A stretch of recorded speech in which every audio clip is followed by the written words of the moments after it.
16 ঘন্টার ব্যবধানে কেরানীগঞ্জে বুড়িগঙ্গা ও মুন্সিগঞ্জে মেঘনা নদীতে বালুবাহী ট্রলারের ধাক্কায় দুটি নৌযান ডুবি। 13 জনের মৃত্যু, নিখোঁজ বেশ কয়েকজন।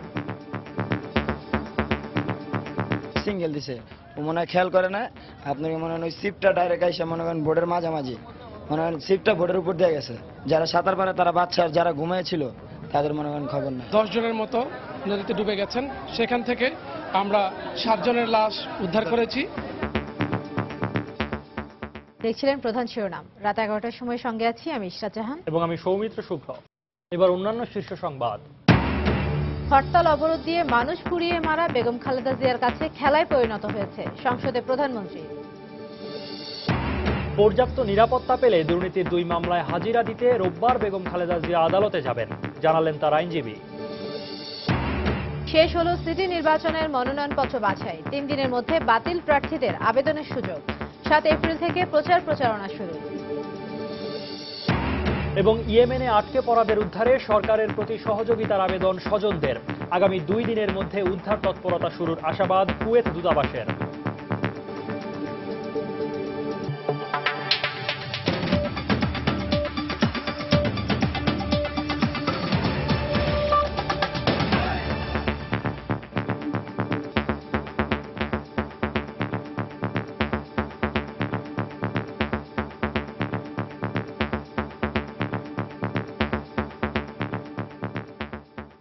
ষোলো ঘন্টার ব্যবধানে কেরানীগঞ্জের বুড়িগঙ্গা ও মুন্সিগঞ্জের মেঘনায় বালুবাহী ট্রলারের ধাক্কায় দুটি নৌযান ডুবির ঘটনা ঘটেছে।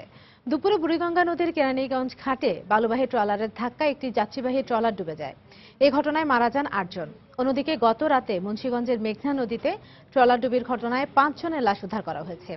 এই ঘটনায় এখনও নিখোঁজ রয়েছেন আরও 3 জন। নারায়ণগঞ্জ থেকে শরীফউদ্দিন সবুজ এবং মুন্সিগঞ্জ থেকে ফারহানা মির্জার পাঠানো তথ্য ছবি নিয়ে ডেস্ক রিপোর্ট। পুলিশ জানায়, বৃহস্পতিবার দুপুরে বুড়িগঙ্গা নদীর দক্ষিণ কেরানীগঞ্জ এলাকায় সাথীবুল বাহার 2 নামে একটি বালুবাহী ট্রলার একটি যাত্রীবাহী ট্রলারকে ধাক্কা দেয়। এতে 70 থেকে 80 জন যাত্রী নিয়ে ট্রলারটি ডুবে যায়। ঘটনার পর কোস্টগার্ড অভিযান চালিয়ে বেশ কয়েকটি লাশ উদ্ধার করে। পরে ট্রলারটি উদ্ধার করে তীরে আনা হয়। অন্যদিকে ঢাকা মেডিকেলে চিকিৎসাধীন অবস্থায় মারা যান ট্রলারের আরও এক যাত্রী। সিগন্যাল অমান্য করে চলার কারণেই এ দুর্ঘটনা ঘটেছে বলে অভিযোগ ট্রলারের যাত্রীদের। ট্রলারের উপর দিয়ে উঠে দিচ্ছে, একবারে অনেক কোলামন ছিল, মুরব্বী আসলো, যারা পারছে ফালায় নেমে আছে, যারা না পারছে তারা ডুবে গেছে। প্রায় 70-80 জন লোক ছিল, এটা আসতেছিল। এখানে আসার পরে পাশাপাশি 2টা ট্রলার ছিল, তাদের একটা ট্রলারে হয়তো তাদের কোনো সমস্যা ছিল বা এরকম কিছু ওই উল্টা দিক থেকে আরেকটা বড় ট্রলার ওইটা সরাসরি মেরে দেওয়ার পর ওই যে যাত্রীবাহী যে ট্রলারটা সেটা পানির তলায় ডুবে গেছে। এই বালির ট্রলারগুলি কিন্তু কোনো শৃঙ্খলা নেই, কোনো নিয়মের মধ্যে নাই, আর না থাকার কারণে তারা কিন্তু সময় অসময় গাড়িগুলি ট্রলারগুলি চালাচ্ছে। এদিকে বুধবার রাত 8টার দিকে কুমিল্লার বাউশিয়া লঞ্চ ঘাট থেকে যাত্রীবাহী একটি ট্রলার চাঁদপুরের বেলতলির একটি মেলায় যাচ্ছিল। এ সময় মুন্সিগঞ্জের গজারিয়ায় মেঘনা নদীতে বিপরীত দিক থেকে আসা একটি বালুবাহী ট্রলারের সঙ্গে ধাক্কা লাগলে যাত্রীবাহী ট্রলারটি ডুবে যায়। ঘটনার পর মেঘনা নদীর মোল্লাকান্দিতে ভাসমান অবস্থায় 3 বছরের শিশু মুনিয়ার লাশ উদ্ধার করে কোস্টগার্ড। একই জায়গা থেকে পরে আরও 3 জনের লাশ পাওয়া যায়। এছাড়া রাতে পাওয়া যায় আরও একজনের লাশ। উল্টানোর পরে বাবা কেউ গেছে কোনো খবর নাই বাবা। এ পর্যন্ত আমরা 5টি লাশ পেয়েছি। আত্মীয় স্বজনদের কাছে এটি হস্তান্তরের উদ্যোগ গ্রহণ করা হয়েছে এবং প্রত্যেকটি লাশের সৎকার করার জন্য জেলা প্রশাসনের পক্ষ থেকে 20,000 টাকা আমরা দিচ্ছি। 70-80 জন ট্রলারের মধ্যে যাত্রী ছিলেন এবং অনেকেই আশেপাশে যারা আছে, আশেপাশে গ্রামে যারা আছে তারা উদ্ধার কাজে অংশগ্রহণ করেছে। ঘটনার পরপরই বালুবাহী ট্রলারটিকে জব্দ করা হয়। ফাহমিদা মৌটুসী, সময় সংবাদ। হরতাল অবরোধ দিয়ে মানুষকে পুড়িয়ে মারা, পরিবারকে ধ্বংস করা বেগম খালেদা জিয়ার কাছে খেলায় পরিণত হয়েছে বলে মন্তব্য করেছেন প্রধানমন্ত্রী শেখ হাসিনা।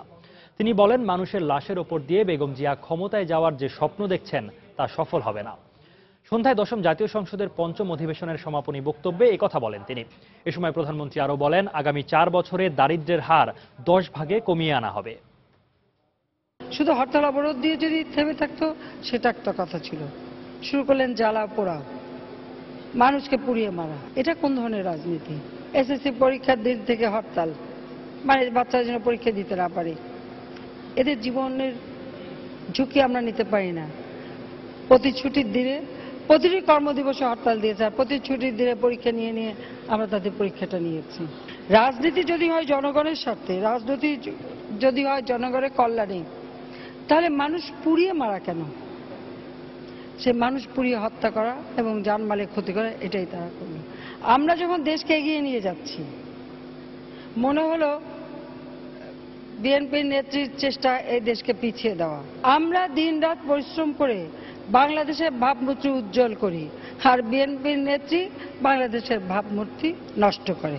আমরা সারা দিনরাত পরিশ্রম করে দেশের অর্থনীতিকে উন্নত করি, গতিশীল করি, মানুষকে আমরা তাদের মৌলিক চাহিদা পূরণ করবার মতো আমাদের পদক্ষেপ নেই। আর তিনি আসেন ধ্বংস নিয়ে। আমরা সৃষ্টি করব, উনি ধ্বংস করবেন, এটাই যেন তার খেলা। বাংলাদেশের মানুষকে পুড়িয়ে মারা, এক একটা পরিবারকে ধ্বংস করা, এটাই খালেদা জিয়ার খেলা। পর্যাপ্ত নিরাপত্তা পেলে আগামী রোববার দুর্নীতির 2 মামলায় হাজিরা দিতে বেগম খালেদা জিয়া আদালতে যাবেন বলে জানিয়েছেন তার আইনজীবী খন্দকার মাহবুব হোসেন। তবে সংশ্লিষ্ট আদালতের বিচারকের উপর অনাস্থা জানিয়ে বেগম জিয়ার আবেদন হাইকোর্টের নিষ্পত্তি না হওয়া পর্যন্ত বিচার কাজ পরিচালনা আইনসম্মত হবে না বলেও মনে করেন তিনি। তবে দুদকের আইনজীবী বলছেন মামলা চলতে আইনগত কোনো বাধা নেই। আফজাল হোসেনের রিপোর্ট। জিয়া চ্যারিটেবল ও জিয়া অরফানেজ ট্রাস্ট দুর্নীতি মামলায় বেগম খালেদা জিয়া সবশেষ গত বছরের 24 ডিসেম্বর আদালতে হাজিরা দেন। সেদিন বিএনপি ও আওয়ামী লীগ সমর্থকদের মধ্যে সংঘর্ষের ঘটনা ঘটে। এরপর গত 29 জানুয়ারি ধার্য তারিখে নিরাপত্তার কারণ দেখিয়ে বেগম জিয়া আদালতে হাজির না হলে সাক্ষ্য গ্রহণ পেছানো হয়। 25 ফেব্রুয়ারি পুনরায় নিরাপত্তার কারণ দেখিয়ে হাজির না হলে বিএনপি নেত্রীর জামিন বাতিল করে গ্রেফতারি পরোয়ানা জারি করেন বিশেষ জজ আদালত, যা এখনো বহাল আছে। বৃহস্পতিবার সকালে বেগম জিয়ার প্রধান আইনজীবী জানান, পর্যাপ্ত নিরাপত্তা নিশ্চিত করা হলে আগামী রোববার আদালতে হাজির হবেন তিনি। তবে ওই আদালতের বিচারকের উপর অনাস্থা জানিয়ে উচ্চ আদালতে বেগম জিয়ার আবেদন নিষ্পত্তি না হওয়া পর্যন্ত বিচার কাজ পরিচালনা আইনসম্মত হবে না বলেও মনে করেন তিনি। বেগম খালেদা জিয়া আদালতে গেলে তার নিরাপত্তা বিঘ্নিত হবে না, তাকে পর্যাপ্ত নিরাপত্তা তিনি পাবেন, তার জানমালের উপরে হুমকি আসবে না। তিনি অবশ্যই আইনের প্রতি শ্রদ্ধা জানিয়ে আদালতে হাজির হবেন। অনাস্থা প্রকাশ করার ক্ষেত্রে আদালত যিনি বিচারক আছেন স্বাভাবিকভাবে তিনি এই মামলাটি আর করবেন না যে পর্যন্ত না উচ্চ আদালত থেকে সিদ্ধান্ত না হয়। যদিও দুদকের আইনজীবী বলছে মামলা চালাতে আইনগত কোনো বাধা নেই। হাইকোর্ট ডিভিশন যদি কোনো মামলায় স্টে দিয়ে থাকে, স্থগিতাদেশ, বিচার কার্য চলার প্রশ্নই আসে না। যদি উচ্চতর আদালত শুধু একটা অ্যাপ্লিকেশন দাখিল করে বসে আছে, হ্যাঁ, বাট কিন্তু কোনো অর্ডার নাই, ইন্টিরিম অর্ডার নেই, স্টে নাই, নিম্ন আদালতের বিচার কাজ চলতে আইনত কোনো বাধা নাই। দুর্নীতির এই 2 মামলায় গত বছরের 19 মার্চ বেগম জিয়া, তারেক রহমান সহ 9 জনের বিচার শুরু হয়। এ পর্যন্ত 63 কার্যদিবসে 7 বার আদালতে হাজির হয়েছেন বিএনপি চেয়ারপারসন বেগম খালেদা জিয়া। আফজাল হোসেন, সময় সংবাদ, ঢাকা। অটিজম আক্রান্তদের প্রতি সবাইকে সহানুভূতিশীল হবার আহ্বান জানিয়ে প্রধানমন্ত্রী শেখ হাসিনা বলেছেন, প্রতিবন্ধী মানুষের প্রতি অবজ্ঞা করার সময় শেষ হয়ে এসেছে। রাজধানীতে অটিজম সচেতনতা দিবসে তিনি একথা বলেন। প্রধানমন্ত্রী বলেন, প্রতিবন্ধী ব্যক্তিদের মধ্যে যে বিষয়ে দক্ষতা রয়েছে তা কাজে লাগাতে হবে। অটিজম বা কল্পমগ্ন রোগের কোনো সুনির্দিষ্ট কারণ এখনো পর্যন্ত বের করা যায়নি। তবে পরিচর্যার মধ্যে রাখলে অটিজম আক্রান্তরাও সক্ষম ব্যক্তির মতোই কাজ করতে পারেন। বিশ্ব স্বাস্থ্য সংস্থার হিসেব বলছে, বিশ্বের মোট প্রতিবন্ধীর 80% বাস করেন বাংলাদেশের মতো তৃতীয় বিশ্বের দেশগুলোতে। তাই সরকারের তরফ থেকেও তাগিদ রয়েছে অটিস্টিকদের উন্নয়নের মূল স্রোতে শামিল করার। বঙ্গবন্ধু আন্তর্জাতিক সম্মেলন কেন্দ্রে 8ম বিশ্ব অটিজম সচেতনতা দিবসের আলোচনায় প্রধানমন্ত্রী বললেন, প্রতিবন্ধী জনগোষ্ঠীর অধিকার রক্ষায় বাংলাদেশে 2টি আইন করা হয়েছে। তাদের ভিতরে সুপ্ত প্রতিভাগুলি বিকশিত করবার জন্য বিভিন্ন কার্যক্রম আমরা হাতে নিয়েছি এবং এইগুলি সফলভাবে আমরা যখন বাস্তবায়ন শুরু করেছি, ইতিমধ্যে এটা যখন হবে, তখন এই প্রতিবন্ধী শিশু সমাজে আর বোঝা হয়ে থাকবে না, বরং তারাই আমাদের সমাজে একটা, আমি মনে করব তারা আমাদের একটা অ্যাসেট হবে। প্রধানমন্ত্রী বলেন, প্রতিবন্ধীদের যোগ্যতা কাজে লাগানোর সুযোগ তৈরি করা না গেলে তাদের উন্নয়নের মূলধারায় যুক্ত করা যাবে না। কর্মক্ষেত্রে যাতে তারা চাকরির সুযোগ পায় সে ব্যবস্থাও আমরা নিয়েছি। তাদের ভিতরে একটা সুপ্ত ট্যালেন্ট থাকে, তার একটা এমন একটা বিশেষ যোগ্যতা থাকে যে কোনো একটা বিষয়ে সে সাংঘাতিক দক্ষতা দেখাতে পারে, কিন্তু সেই জায়গাটা খুঁজে বের করা এবং সেটা বিকশিত হতে দেওয়া। একবার বিকশিত হতে দিলেই দেখা যাবে যে তারা হয়তো সমাজের বিভিন্ন ক্ষেত্রে বিরাট বিরাট অবদান রেখে যাচ্ছে। অনুষ্ঠান শেষে অটিস্টিক শিশু কিশোরদের সঙ্গে বেশ কিছুটা সময় কাটান প্রধানমন্ত্রী শেখ হাসিনা। মাননীয় প্রধানমন্ত্রী গভীর মমতায়। শাহ আলী জয়, সময় সংবাদ, ঢাকা। সরকার নয়, বিএনপির অফিস তারা নিজেরাই তালাবদ্ধ করে রেখেছে বলে দাবি করেছেন খাদ্যমন্ত্রী অ্যাডভোকেট কামরুল ইসলাম। সকালে রাজধানীর শিল্পকলা একাডেমিতে সাবেক মেয়র মোহাম্মদ হানিফের ৭১তম জন্মবার্ষিকীর আলোচনা সভায় তিনি এই মন্তব্য করেন। এ সময় আওয়ামী লীগের প্রচার সম্পাদক ডক্টর হাসান মাহমুদ বলেন, নির্বাচনের নাশকতা এড়াতে পেট্রোল বোমা সন্ত্রাসীদের বিরুদ্ধে আইন শৃঙ্খলা রক্ষাকারী বাহিনীর সাঁড়াশি অভিযান চালানো উচিত। তাদের নয়াপল্টনের কার্যালয় তারা দাবি করছে নির্বাচন কমিশনের কাছে গিয়ে যে আমাদের অফিস খুলে দিতে হবে, তালা খুলে দিতে হবে। আইন শৃঙ্খলা রক্ষাকারী বাহিনী বা সরকারের পক্ষ থেকে তাদের নয়াপল্টনের অফিসে কার্যালয়ে কোনো তালা লাগানো হয় না, তারা নিজেরাই তালা মেরেছে। আজকেই তো আপনারা গিয়ে আপনারা তালা খুলে আপনারা গিয়ে বসুন। আইন শৃঙ্খলা রক্ষাকারী বাহিনী বা সরকারের পক্ষ থেকে কোনো রকম বাধা দেওয়া হবে না। সমস্ত সন্ত্রাসীদের মানুষ হত্যা করেছেন, আপনাদেরকে ছেড়ে দিতে হবে নির্বাচন করার জন্য, লেভেল প্লেইং ফিল্ড করার জন্য। এই মামার বাড়ির আবদার কোনো অবস্থাতেই পূরণ করা হবে না। পরিষ্কার কথা। কোন অপরাধীর মাত্রা বুঝে আদালত কি বিবেচনা করবেন সেটা হচ্ছে আদালতের এখতিয়ার।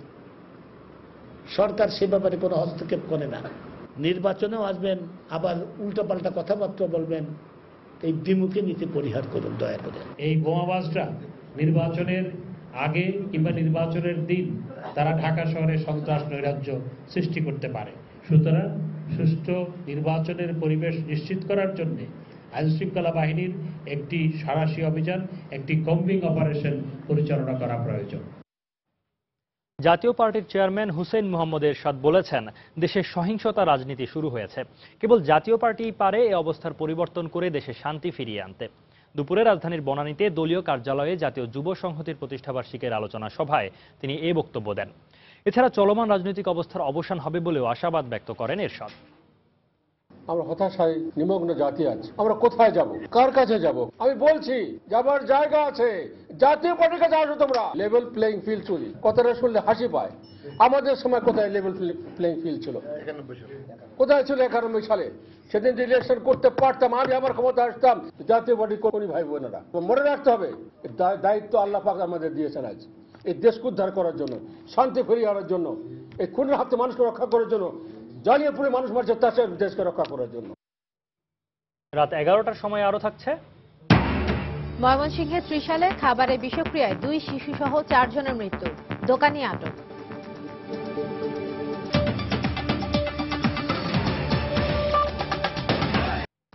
উদ্ধারের আশায় চরম নিরাপত্তাহীনতায় দিন কাটাচ্ছেন ইয়েমেনে আটকে পড়া প্রায় ৩,০০০ বাংলাদেশি। আর তাই উদ্বেগ উৎকণ্ঠা বাড়ছে দেশে থাকা স্বজনদের।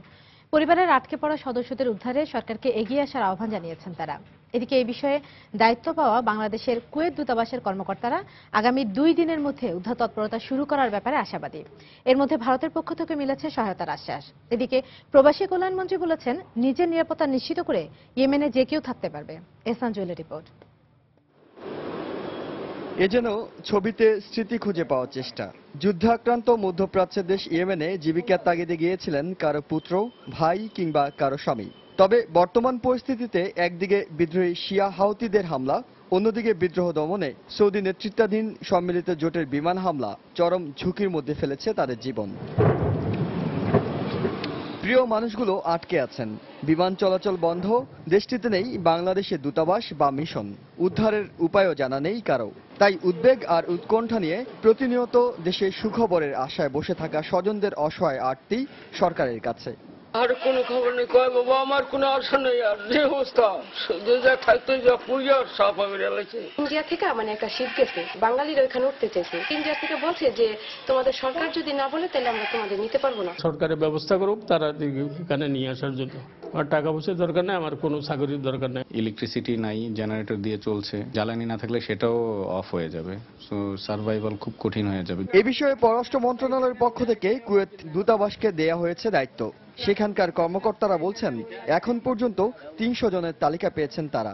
আমরা হটলাইন খুলেছি, এখানে 4-5টা নাম্বারে বিভিন্ন সময় বিভিন্ন জন ফোন করতেছেন।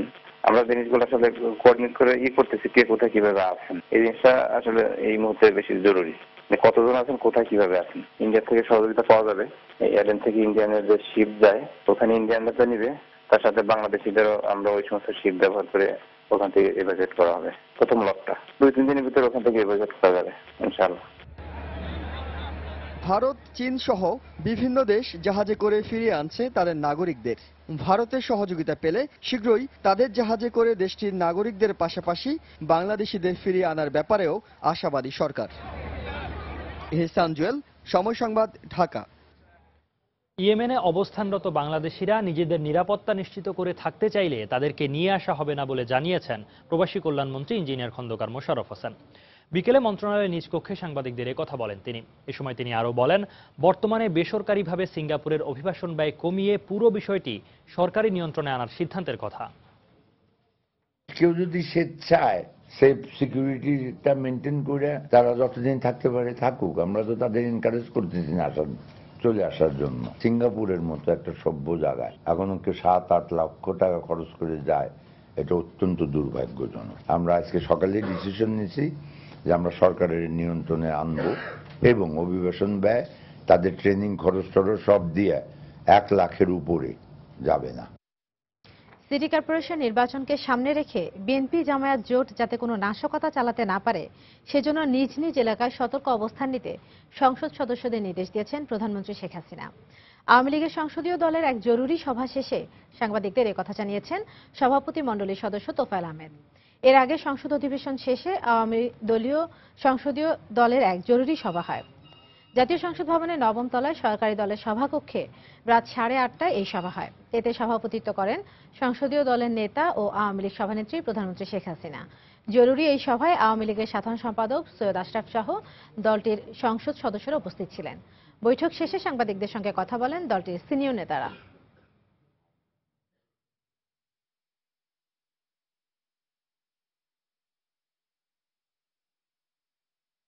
প্রধানমন্ত্রী নির্দেশ দিয়েছেন যে গ্রামে গঞ্জে গিয়ে জনগণের সাথে কাজ করা, সন্ত্রাস, নাশকতা, জঙ্গি তৎপরতার বিরুদ্ধে মানুষ যাতে রুখে দাঁড়ায় সে ব্যাপারে প্রয়োজনীয় ব্যবস্থা গ্রহণ করা। বিএনপি জামাত যে নির্বাচনকে কেন্দ্র করে যাতে কোনোভাবে সন্ত্রাস, জঙ্গি তৎপর, নাশকতা করতে না পারে, আমাদের এমপিরে এলাকায় যে জনগণকে সম্পৃক্ত করে এর বিরুদ্ধে নির্বাচনমুখী যাতে হতে পারে জনগণ, সেইভাবে পদক্ষেপ নেওয়ার জন্য প্রধানমন্ত্রী বলছেন।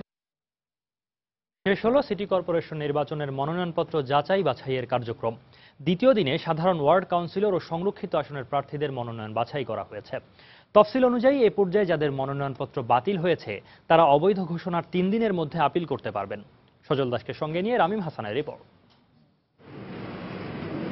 বৃহস্পতিবার সকাল 9:30টায় ডিসিসি উত্তরের রিটার্নিং কর্মকর্তার কার্যালয়ে শুরু হয় প্রথম দিনের বাকি থাকা 21টি ওয়ার্ড ও 7টি সংরক্ষিত মহিলা আসনের সম্ভাব্য প্রার্থীদের মনোনয়নপত্র যাচাই বাছাই। এই সিটি কর্পোরেশনের সাধারণ আসনের কাউন্সিলর পদে মনোনয়ন দাখিল করেছিলেন 493 জন, আর সংরক্ষিত আসনের জন্য আবেদন পড়েছিল 135টি। রিটার্নিং কর্মকর্তারা জানালেন, যাদের মনোনয়ন বাতিল হয়েছে তাদের বেশিরভাগ ঋণখেলাপি অথবা মনোনয়নপত্র সঠিকভাবে পূরণ করেননি। কিছু প্রার্থীর মনোনয়ন বাতিল হয়েছে পুলিশ প্রতিবেদনের ভিত্তিতে। বাংলাদেশ ব্যাংক থেকে যাকে ঋণখেলাপি বলে উল্লেখ করা হয়েছে, এটার সংখ্যা কিছু আসতেছে, কিছু আছে যে হলফনামায় তিনি তার সর্বোচ্চ শিক্ষাগত যোগ্যতা যেটা লিখেছেন তার সপক্ষে তাকে সার্টিফিকেট দিতে হবে, and it is compulsory, but ওই সার্টিফিকেটটা দেননি, এই কারণে বাতিল হচ্ছে। এদিকে দক্ষিণেও একইভাবে দিনব্যাপী চলে মনোনয়ন ফর্ম যাচাই বাছাইয়ের কাজ। এখানেও বাতিলের ধরন ও কারণ একই রকম। রিটার্নিং কর্মকর্তার পক্ষ থেকে প্রার্থীর ভুলের কারণে মনোনয়নপত্র বাতিলের কথা বলা হলেও অনেকেরই অভিযোগ ভোটার তালিকা ও পদ্ধতিগত সমস্যার কারণেই অবৈধ হয়েছে তাদের মনোনয়ন। আমার প্রচুর সময় নষ্ট হয়েছে, যে কারণে আমি হলফনামায় যে আমার সিগনেচার নেই সেটা আমি দেখিনি, কারণ ভোটার লিস্টটা ছিল অসম্পূর্ণ এবং অশুদ্ধ। যেমন আমি 32 নম্বরে থাকি ধানমন্ডি, আমার নাম আমি পেয়েছি ধানমন্ডি 27 নম্বর রোডে। বাতিল হয়েছে, আমি একজনের জামিনদার হিসাবে আছি, উনি অন্য একজনের জামিনদার হিসাবে আমার নাম বলা হয়েছে এখানে। আসিফুর রহমান মানিক, মিয়ামি মিউজিক নামে একটা কোম্পানি, আই ডোন্ট নো, কিন্তু হয়তো ভবিষ্যতে কেউ আমার কাছে উপহার করতে চাই আসতে পারে, আমি তাকে হয়তো দিতে পারি, কিন্তু তারপরে এটা আমি কনফার্ম না। আমি যেহেতু আমি ঋণ খেলাপি না, আমার এটা বাতিল হতে পারে না। তবে যারা এ পর্যায়ে অবৈধ বলে বিবেচিত হচ্ছেন তারা আপিলের সুযোগ পাবেন। আমাদের যদি কোনো থাকে বা আপনার যদি আরো কিছু বলার থাকে, আরো যদি কাগজপত্র থাকে, আপনাকে যদি নিজকে নির্বাচনের যোগ্য হিসাবে আপনাকে যদি প্রমাণ সাপেক্ষ কিছু যদি থাকে, আপনি সেখানে আপিলের মাধ্যমে প্রতিকার পেতে পারেন। আপিলের পর শুনানি, আর এরপর আগামী 9 তারিখ মনোনয়নপত্র প্রত্যাহারের শেষ দিন, আর প্রতীক বরাদ্দ দেওয়া হবে আগামী 10 এপ্রিল। রামিম হাসান, সময় সংবাদ, ঢাকা। এদিকে মনোনয়নপত্র বাতিলের বিরুদ্ধে আপিল করেছেন আব্দুল আওয়াল মিন্টু ও নাসিরউদ্দিন আহমেদ পিন্টু। শনিবার আপিলের শুনানি অনুষ্ঠিত হবে। বিকেলে ঢাকা বিভাগীয় কমিশনারের কার্যালয়ে ঢাকা দক্ষিণে নাসিরউদ্দিন পিন্টু ও উত্তরে আব্দুল আওয়াল মিন্টুর পক্ষে তাদের আইনজীবীরা প্রার্থিতা বাতিলের বিরুদ্ধে আপিল করেন। পরে শনিবার বিকেল 4টায় আব্দুল আওয়াল মিন্টু ও বিকেল 4:30টায় নাসিরউদ্দিন পিন্টুর জন্য শুনানির সময় নির্ধারণ করা হয়। এদিকে চট্টগ্রাম সিটি নির্বাচনে ঋণ খেলাপি ও তথ্যে অসঙ্গতি থাকায় 23 জনের মনোনয়নপত্র বাতিল করা হয়েছে। এ নিয়ে দুদিনে 35 জন কাউন্সিলর প্রার্থীর মনোনয়নপত্র বাতিল করা হলো।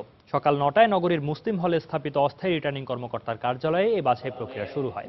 আজ 8টি ওয়ার্ডের 44টি সংরক্ষিত মহিলা এবং 164 জন সাধারণ কাউন্সিলর প্রার্থীর মনোনয়নপত্র বাছাই করা হয়। এবারে নির্বাচনে অংশ নিতে মেয়র পদে 13 জন, সাধারণ কাউন্সিলর পদে 288 জন এবং সংরক্ষিত মহিলা আসনে 71 জন মনোনয়নপত্র জমা দেন। সাভারে পরিত্যক্ত বোমার বিস্ফোরণে 2 শিশু মারা গেছে। বিকেলে বিরুলিয়ার বোমকা গ্রামে এ ঘটনা ঘটে।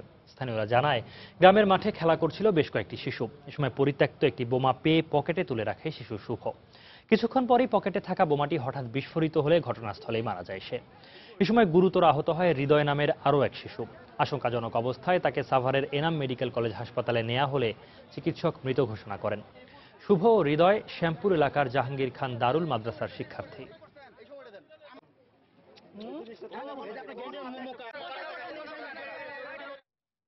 ময়মনসিংহে খাবারের বিষক্রিয়ায় 4 জনের মৃত্যু হয়েছে। এখনো অসুস্থ আরও 4 জন হাসপাতালে চিকিৎসাধীন রয়েছেন।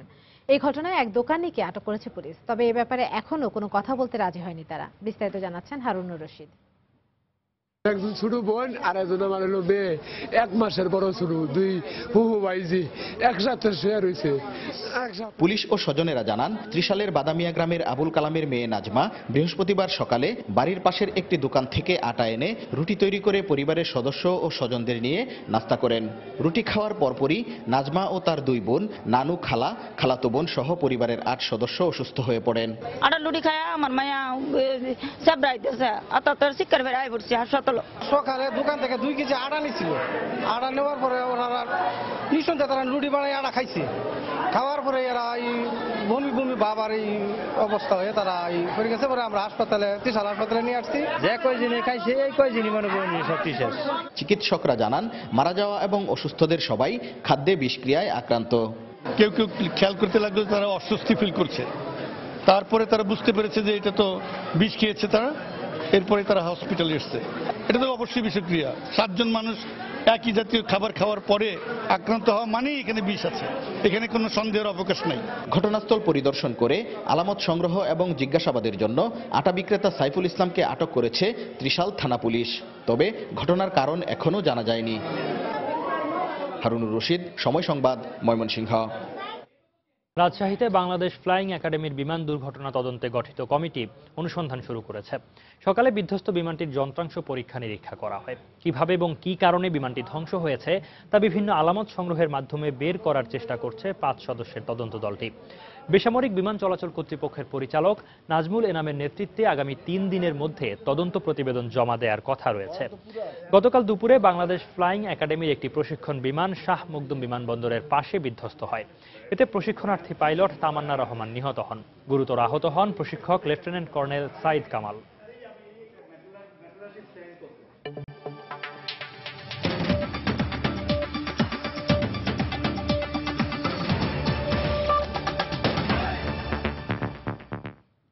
অবশেষে আন্তর্জাতিক অপরাধ আদালত আইসিসিতে আনুষ্ঠানিকভাবে সদস্যপদ পেল ফিলিস্তিন। ইসরায়েলি আগ্রাসনের বিচারের লক্ষ্যে গত 2 জানুয়ারি রোম সংবিধিতে স্বাক্ষর করে হেগ ভিত্তিক আন্তর্জাতিক অপরাধ আদালতের সদস্য হওয়ার প্রক্রিয়া শুরু করে ফিলিস্তিন। এরই ধারাবাহিকতায় বুধবার সংস্থাটির 123তম সদস্য হয় তারা। এই অর্জনের মাধ্যমে ফিলিস্তিনিদের জন্য ন্যায় বিচার প্রতিষ্ঠা ও ইসরায়েলকে আইনের আওতায় আনার দ্বার উন্মুক্ত হবে বলে আশা প্রকাশ করেন ফিলিস্তিনি কূটনীতিকরা। বিশ্বের বিভিন্ন দেশের বিশেষ বিশেষ অপরাধের বিচারের একমাত্র স্থায়ী আদালত আইসিসির সদস্য নয় ইসরায়েল। এ কারণে ফিলিস্তিন কেবল ফিলিস্তিনি ভূখণ্ডে সংঘটিত ইসরায়েলি অপরাধের বিচার চাইতে পারবে।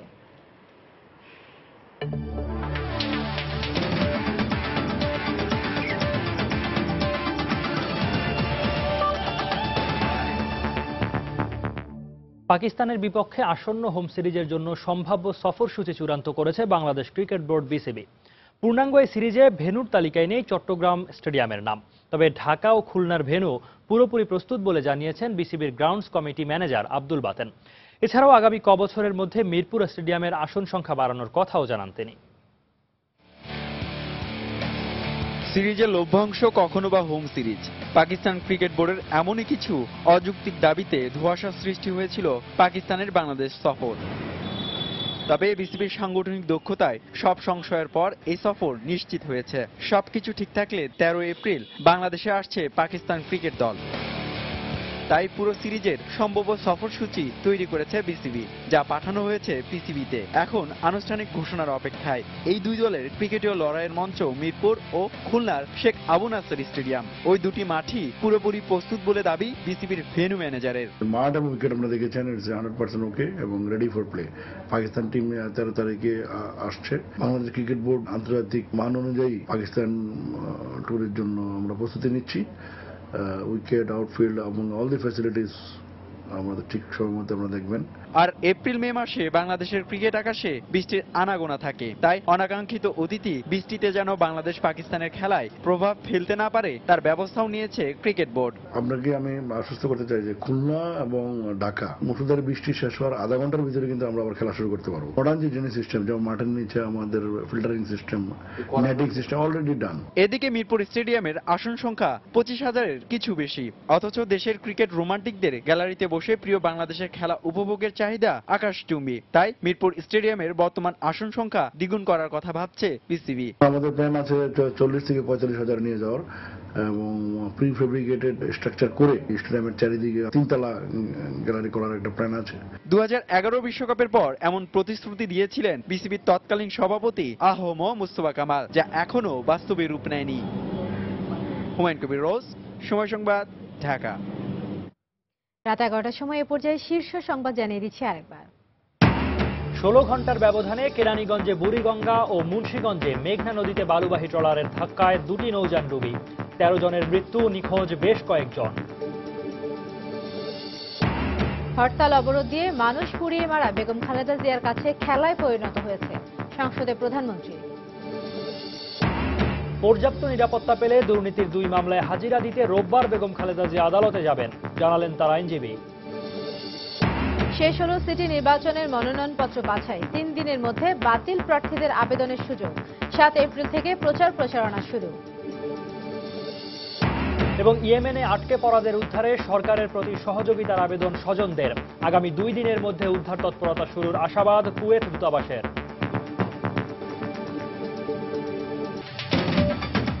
দর্শক, এই ছিল রাত 11টার সময়। যে কোনো খবর পেতে ভিজিট করুন সময়নিউজ.tv। সঙ্গে থাকুন সময়।